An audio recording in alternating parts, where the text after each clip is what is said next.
ఇప్పటిదాకా ఆంధ్రాలున్న అంగన్వాడీ అక్కలు ఆంధ్రాలున్న సాఫ్ సఫాయి అన్నలు చేసిన నిరసనలు చూసిర్రు కదా.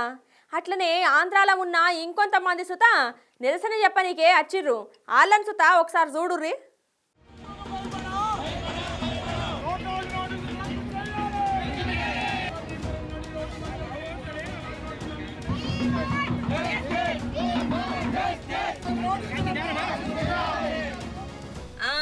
ఇక ఆంధ్ర అధికార పార్టీ మీద అందరూ ఒకటేసారి పగబట్టినట్టున్నారులా. అందరూ ధర్నాలనే నమ్ముకున్నట్టున్నారు. ఇప్పటికిది 3వ నిరసన వార్త మరి. ఇక గీడ మానవహారం లెక్క నిలబడి నిరసన వ్యక్తం చేస్తుర్రు కదా ఇల్లు.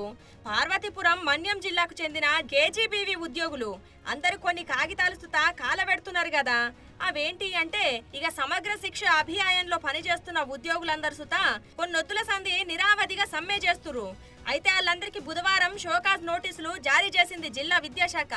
అయితే వాటిని గిట్లా కాలబెట్టుకుంటా నిరసన చెప్పిర్రన్నట్టు.